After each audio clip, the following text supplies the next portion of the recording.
Rajiv Malhotra, welcome to the show. Thank you for having me. Wonderful to be here. And your book, that's drawing quite the line in the sand about the role of artificial intelligence. And you go into depth a lot about uh, factors that you equate with colonialism. Can you tell us something about how AI might, and use your words, but what that might have to do with colonialism? So, historically, colonialism was related to the Industrial Revolution because prior to the Industrial Revolution, Britain was not very advanced. And actually, India had a higher manufacturing economy, even as per British own estimates.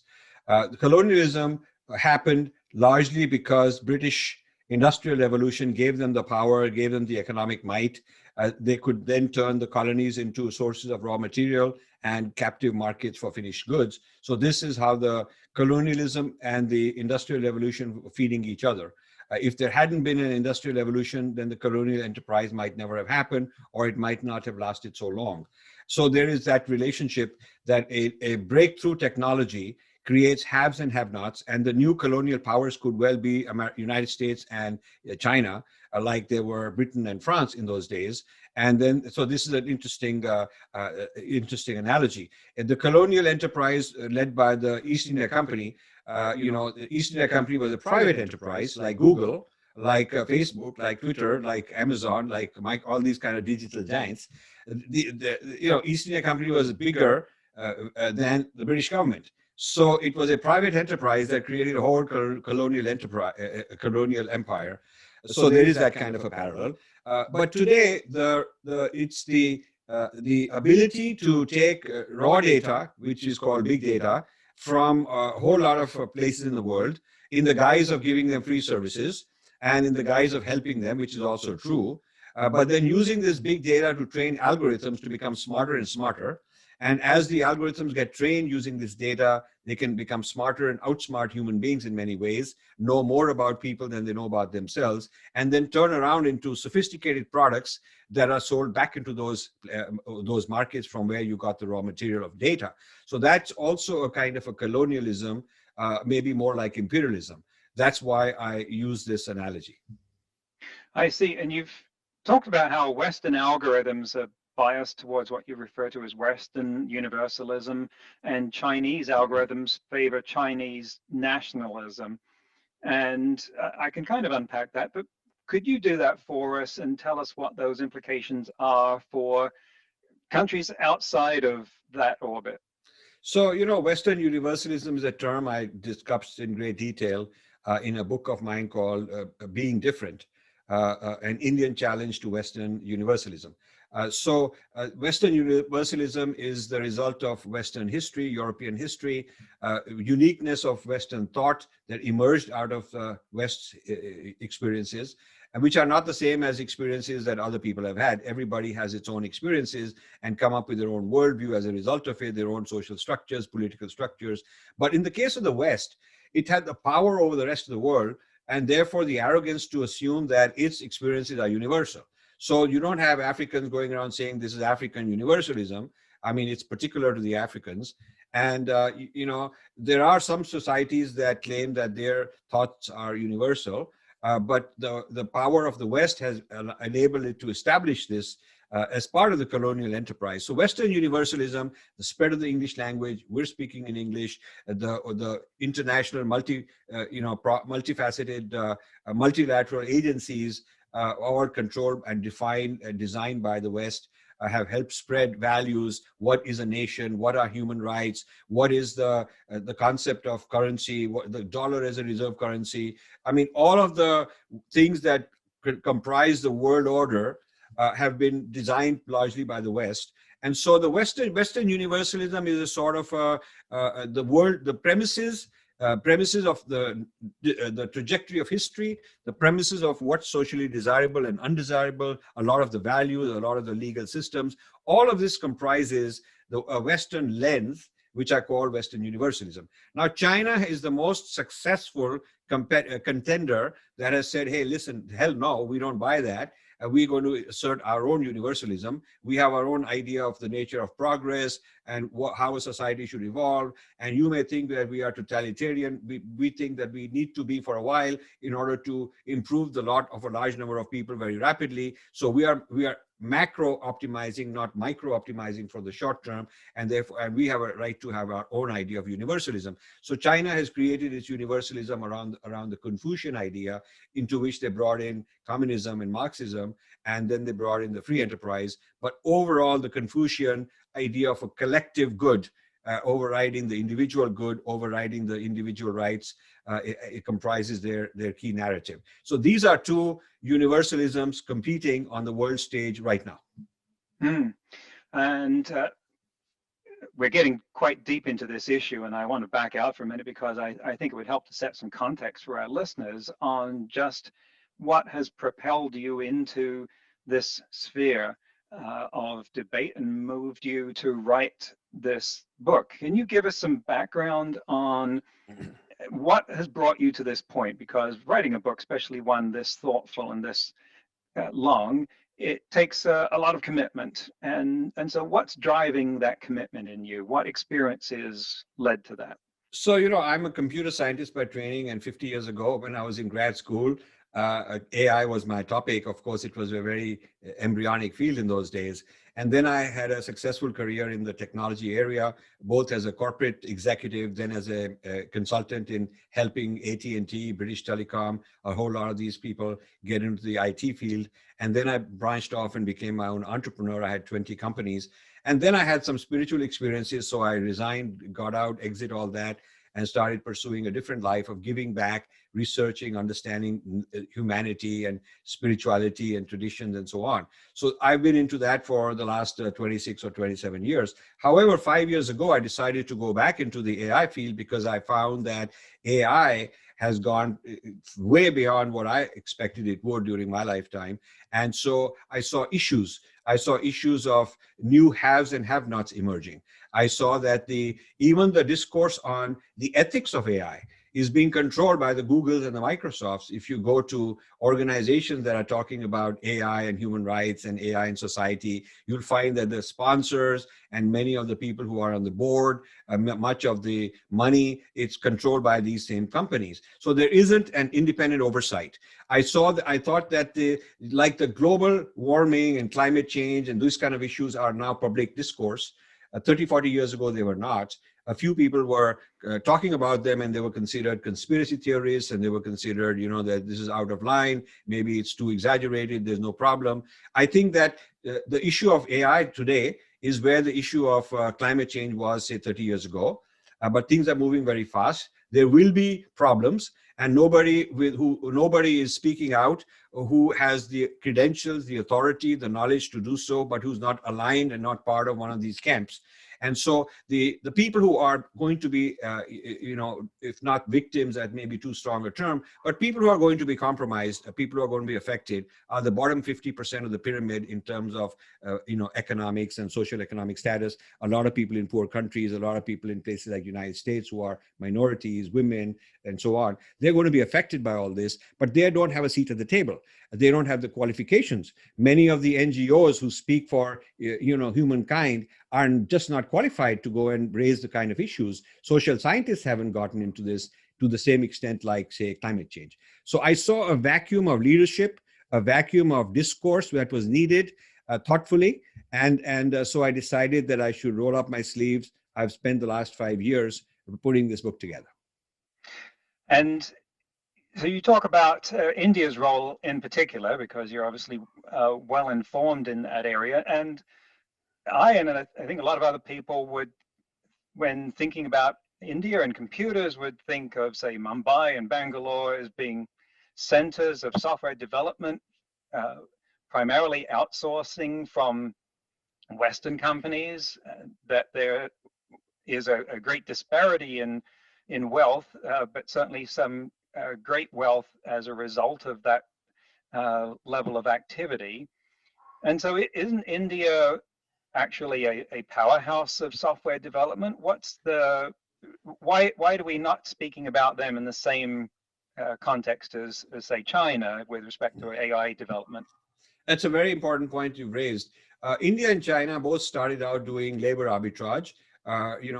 Cheap labor they could sell for 4 times the price. India did it with software people. China did it with factory workers.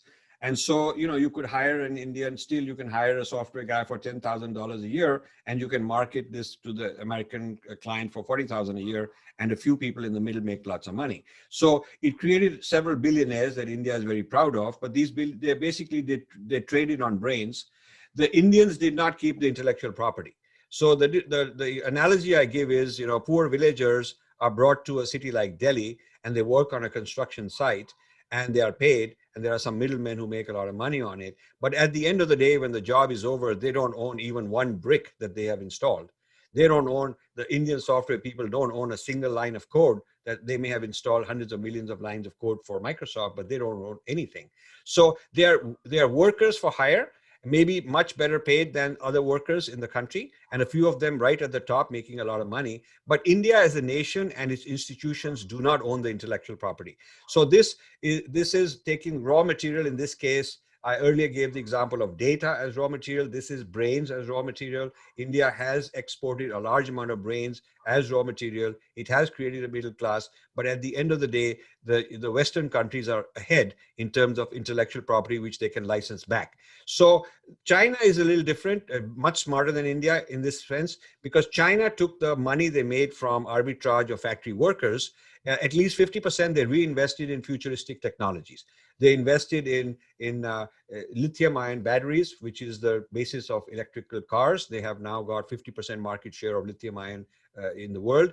They invested in solar energy. They are the leaders in solar power, solar energy panels, in drones, in robotics, and in artificial intelligence. So they made some huge bets. They made bets that are, they were going to pay off over 10 years, multi-billion-dollar bets. India didn't do that. India was happy renting brains, making money short-term. That's a short-term kind of optimization, not a long-term view. And it was private people who made all this happen. The government sort of let it happen because it could collect all this money, taxes and all that, and increase the buying power of a middle class. But they didn't take a long-term strategic view saying, why don't we take these brains and invent the AI technology of the future rather than just renting the brains to the Americans who are building the technology. So the interesting thing is that when it comes to control, the Chinese took control of a whole lot of manufacturing, which is very difficult to bring back to the US. And when the Americans would come and say, we want you to manufacture an iPhone, let's say, the Chinese would say, we need to know the design, because to manufacture it, we need to know the design. So under the contracts, they would give up the design to the Chinese, and Chinese would look at the design, learn it. They're very smart people, and they would start doing similar things of their own. The Indians did not say, okay, we're writing your software so we know how the bank works. We are writing your software for pharmaceuticals. We know how your pharma industry works or how your defense industry works. And so therefore, we're also going to steal those ideas. So Indians were sort of like renting the brain, but not capturing the intellectual property back and making use of it. So India and China, China is now 10 years ahead of India in artificial intelligence. But several years ago, India was considered the software superpower.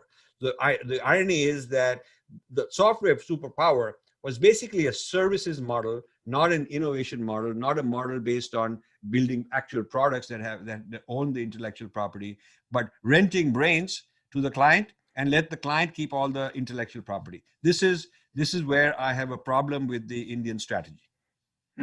China is famed for, at the government level, thinking 100 years into the future. I don't know how accurate that is, but it's certainly the reputation that they have, that they make those kind of strategic choices, and that their autocracy enables them to make quite an authoritarian decisions regarding that, which obviously have human rights impacts. Yes. That kind of label does not get attached to India. Yes. Is there something that you would say to the Indian government that they could do in respect of their strategic planning to improve their position? So, you touched a nice point.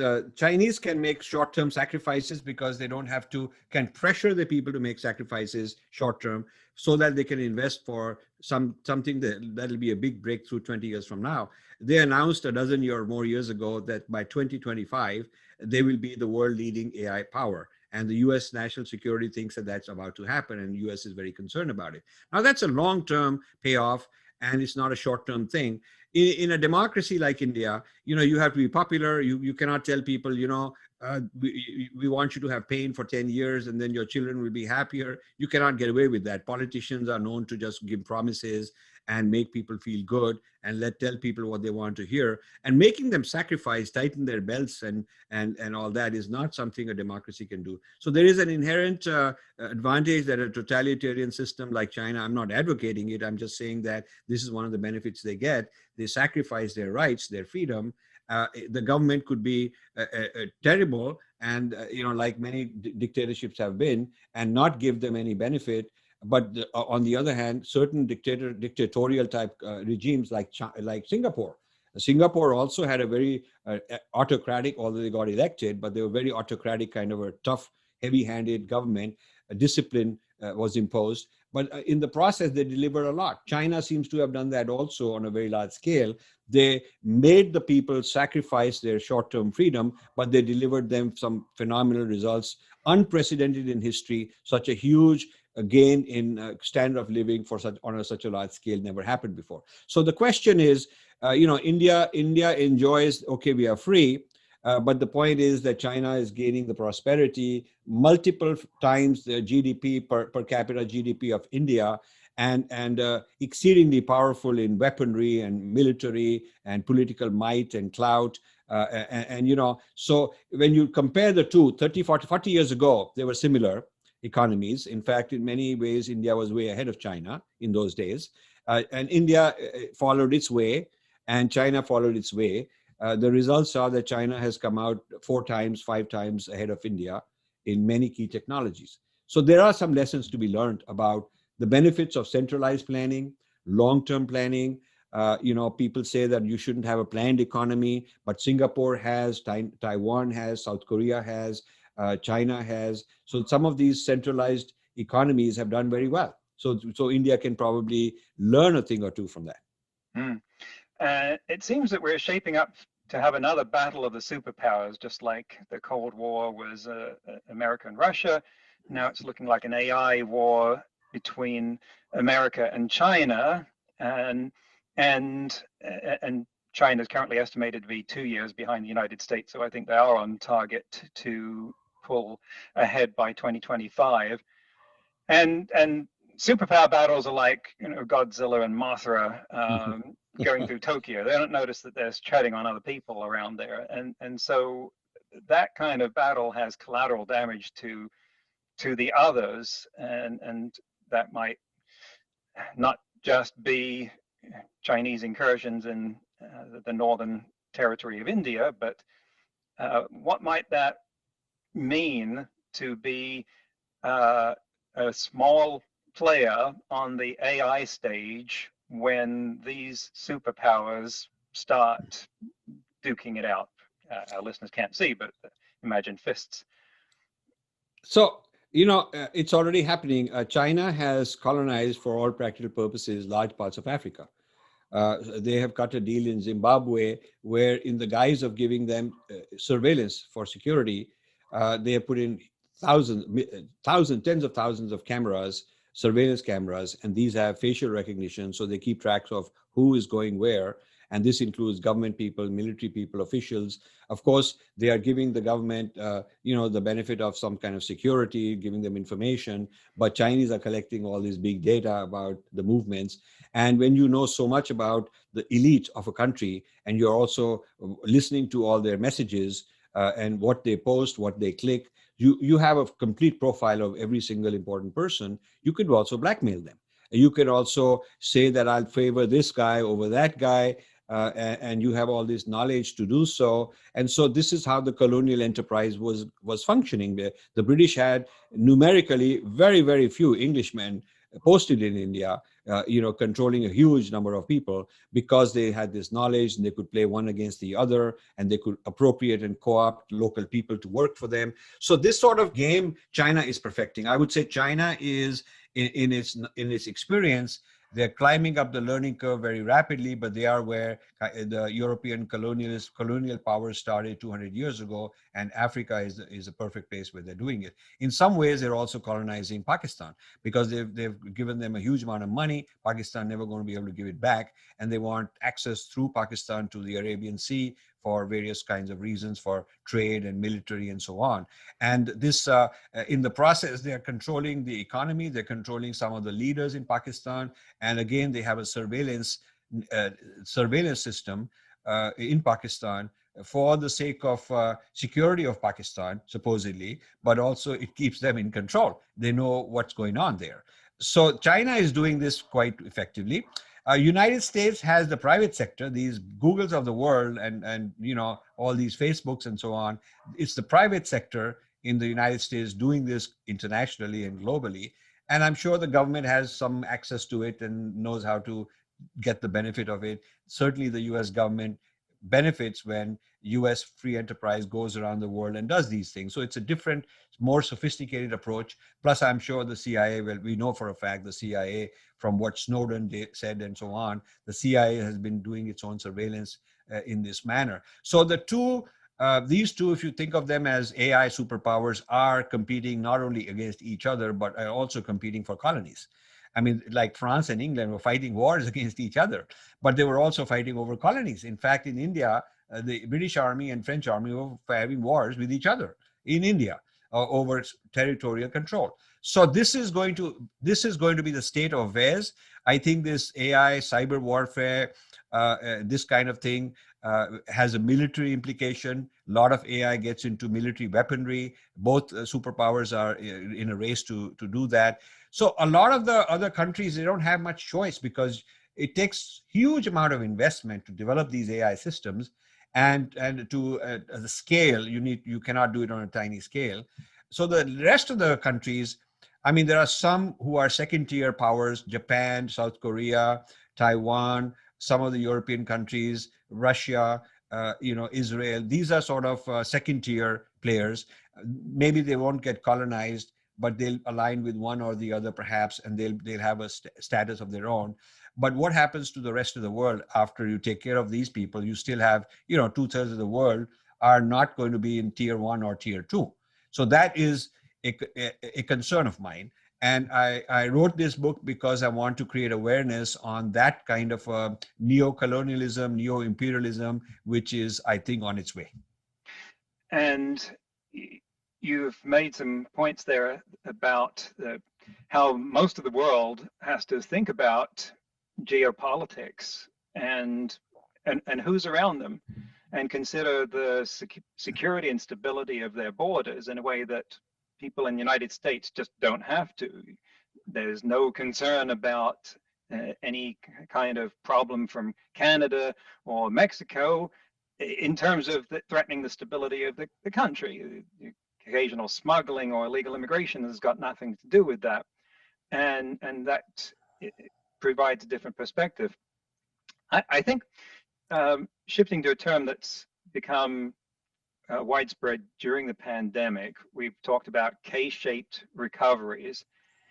And that refers to the fact that if you chart what happened since the pandemic started to the effects economically on different classes, they're quite diverse. Some have gone down and some have gone up, depending on what sector they're in. And just sort of say a crude difference would be that if you're in the entertainment business, like you own a theme park, you're closed, you're not going anywhere.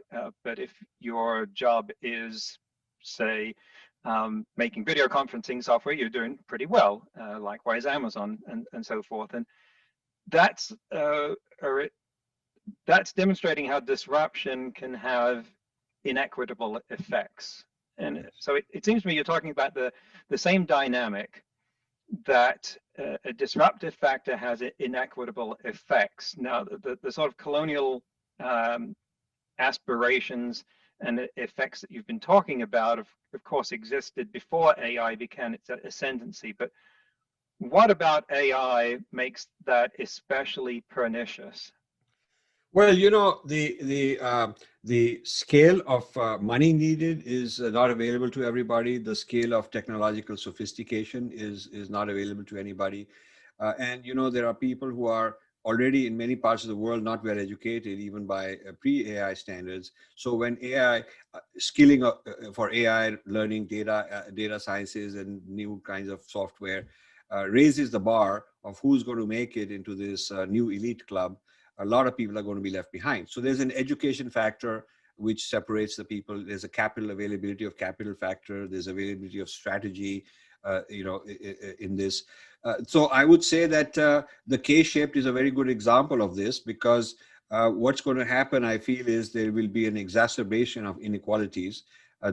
Even within the same country, you will find that some people will become very rich as a result of AI, because they're on the right side, if you will, of this new economy, and others are going to be out of work because their jobs are going to be affected. So, as an example, if there is driverless cars, and you're a driver, then you're out of work. But one could argue that new jobs have been created, but maybe those new jobs are in Silicon Valley, and I'm a driver in Montreal, or in New Delhi, or wherever, in Trenton, New Jersey. I don't get the benefit that some people in Silicon Valley making a lot of money out of it. So some industries are going to boom, others are going to downsize. When iTunes came, the whole music industry shook up. We had a retail chain called Sam Goodies here in the US, and they had like a couple tens of thousands of stores. Every downtown had a Sam Goodies. My kids used to go there to buy albums. There's no more Sam Goodies, because now you download. The entire phenomenon of record labels is gone. So a new economy has been created, no doubt. And Apple made a lot of money, and they hired a lot of people. New jobs are created, and so there are new kinds of employment opportunities. But people who were at the cash register in Sam Goodies are gone. So same you could say about Amazon. They have created a whole new economy. They've hired a few 100,000 people who work there in big warehouses and so on, and who drive their trucks. So they have created new jobs. But what about all the small retailers that are out of business?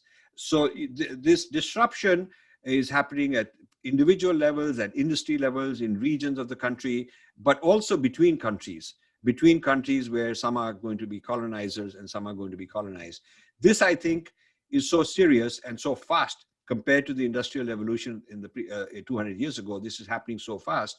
It's going to create violence. It's going to create social unrest, because you'll have large numbers of people who are just not satisfied with the way things are. And the concentration of wealth is unprecedented. If you look at how much wealth in certain countries is owned by the top 1%, that percentage is becoming huge. And how many, what percent of the wealth is owned in the world by the bottom 50%, that's shrinking. Particularly, you look at African women are a huge casualty. I mean, there are World Bank reports on this, and the jobs of the future of the result of all this disruption.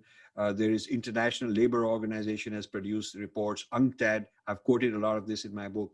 So certain segments, certain countries, certain strata, certain ethnic groups are really going to be affected.